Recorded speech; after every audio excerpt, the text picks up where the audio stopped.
শুভ সকাল বন্ধুরা, আমি সুতপা লাড্ডু গোপাল লাইফস্টাইল চ্যানেলে আপনাদের সবাইকে স্বাগত জানাই। আজকে কুম্ভ মেলার রহস্য সম্পর্কে আপনাদের সামনে এই ভিডিওর মাধ্যমে আমি কিছু তথ্য শেয়ার করলাম। তো কুম্ভ মেলা ভারতের সবথেকে বড় ধার্মিক অনুষ্ঠান, আর এবছর যে মহাকুম্ভের যোগ এসেছে তা 144 বছরে একবার আসে। কুম্ভ মেলা মানে কি শুধু মহাস্নান পর্ব, নাকি আরও আলাদা কোনো কারণ আছে এর পিছনে? কিন্তু কুম্ভ মেলার আসল রহস্য কি? কেন 12 বছর অন্তর মহাকুম্ভের আয়োজন করা হয়? আখাড়া কি? সাধু সন্তরা কি এখানে শুধু স্নান করতে আসেন? ভারতবর্ষের এই 4টি স্থানে এই মেলার আয়োজন করা হয়। হরিদ্বারে গঙ্গা নদীর তীরে, উজ্জয়িনীতে শিপ্রা নদীর তীরে, নাসিকে গোদাবরী নদীর তীরে এবং প্রয়াগরাজে গঙ্গা, যমুনা ও সরস্বতী নদীর সঙ্গমস্থলে। এখন প্রশ্ন হলো যে এই 4 স্থানে কেন কুম্ভ মেলা হয়? এর পেছনে একটি পৌরাণিক কাহিনী আছে। সেই কাহিনী অনুসারে সমুদ্র মন্থনের সময় দেবতারা দানবদের সাহায্য নিয়েছিল, আর ঠিক হয়েছিল যে সমুদ্র মন্থন করে যা বের হবে তা সবাই সমানভাবে ভাগ করে নেবে। সমুদ্র মন্থন করে যা ধনরত্ন পাওয়া যায় তা সমানভাবে ভাগ করা হয়, কিন্তু যখন অমৃতের কলস বের হয় তখন দানবরা তা নিয়ে নিতে চায়। এই জন্য দেবতা ও দানবদের মধ্যে তুমুল যুদ্ধ বেঁধে যায়। ঠিক এই সময় বিষ্ণু ভগবান তার বাহন গরুড়কে এই অমৃত কলস নিয়ে উড়ে যেতে বলেন। যখন গরুড় এই অমৃত কলস নিয়ে উড়ে যাচ্ছিল, কিছুটা অমৃত পৃথিবীর এই 4টি স্থানে পড়ে যায়। তাই এই 4টি স্থানকে পবিত্র বলে মনে করা হয় এবং এই 4টি স্থানে স্নান করলে সমস্ত পাপ থেকে মুক্তি পাওয়া যায় এবং পুণ্য লাভ করা যায়। আসলেই কি তাই? চলুন জানা যাক।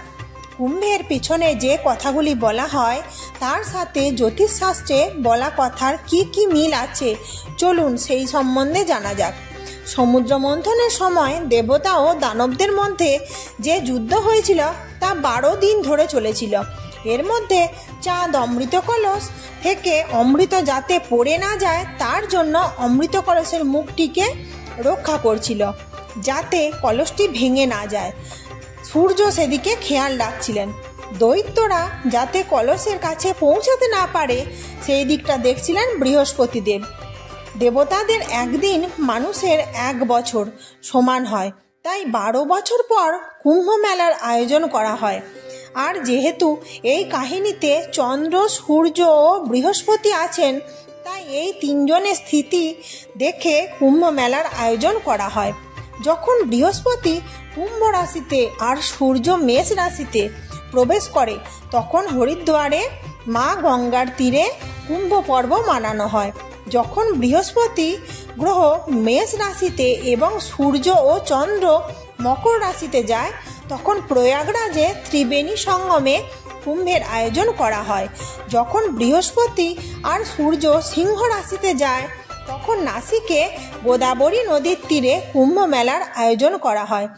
আর যখন বৃহস্পতি সিংহ রাশিতে আর সূর্য মেষ রাশিতে যায়, তখন উজ্জয়িনী নদীতে শিপ্রা নদীর তীরে কুম্ভ মেলার আয়োজন করা হয়। আর এই ঘটনাগুলি প্রতি 12 বছর বাদ ঘটিত হয়, কারণ বৃহস্পতি সূর্যকে প্রদক্ষিণ করতে 12 বছর সময় লাগে। সনাতন ধর্মে নদীকে মাতৃরূপে পুজো করা হয়। আর এই পরম্পরা আজকের নয়, 1000 বছর পুরানো। বৌদ্ধ গ্রন্থে হিন্দুদের নদীতে স্নানের উল্লেখ পাওয়া যায়, যার থেকে জানা যায় যে এই পরম্পরা বুদ্ধদেবের আগে থেকেই চলে এসছে। আমরা দেখে থাকি যে এই মহাকুম্ভ মেলায় সাধু সন্তদের ভিড় থাকে। তারা কি স্নান করতে কুম্ভ মেলায় আসেন? উত্তর হলো না। এই সাধু সন্তরা যে যেখানেই থাকুক না কেন, তারা 12 বছরে একবার এক জায়গাতে এসে মিলিত হয় এবং তারা নতুন কি শিখলেন, তাদের নতুন কি অনুভূতি পেলেন এবং নতুন জ্ঞান যা তারা এই 12 বছরে অর্জন করেছেন সে সম্পর্কে আলোচনা করেন, শাস্ত্রচর্চা করেন।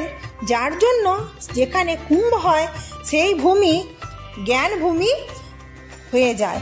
এই সময় কল্পবাসও হয়। যে সময় অবধি কুম্ভ হয় সে সময় অবধি সর্বস্ব ত্যাগ করে দেওয়াকেই কল্পবাস বলে। একবার ভোজন করা আর ভূমির উপরে শোয়া। কুম্ভ মেলায় একটি কথা খুব শোনা যায়, আর সেটি হলো আখাড়া। এই যে সাধু সন্তরা থাকেন তারা কোনো না কোনো আখাড়ার সাথে যুক্ত থাকেন। চলুন জানি যে আখাড়া কি। আখাড়া শুনলেই অনেকে ভাবছেন যারা ব্যায়াম করে তাদের সাথে তো আখাড়া যুক্ত, তাহলে সাধু সন্তরা আখাড়ার সাথে কিভাবে যুক্ত হলেন? যখন আদি শঙ্করাচার্য সনাতন ধর্মকে পুনরুজ্জীবিত করবার চেষ্টা করছিলেন, তখন অন্যান্য ধর্মাবলম্বীরা মন্দির ও সনাতন ধর্মের উপর বারবার আঘাত করছিল।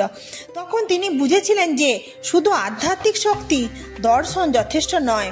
তাই তিনি আধ্যাত্মিক শক্তির সাথে, বিদ্যার সাথে, শাস্ত্রের সাথে শস্ত্রের বিদ্যা জানার প্রয়োজনীয়তা অনুভব করেন। তাই যে মঠ, যে আশ্রম এই বিদ্যার সাথে শস্ত্রের বিদ্যার শেখাতেন, সেই মঠ বা আশ্রমকে আখাড়া নাম দেওয়া হয়। আজ ভারতবর্ষে মোট 13টি প্রমুখ আখাড়া আছে, আর এই আখাড়াগুলি আলাদা আলাদা সম্প্রদায় থেকে আসে।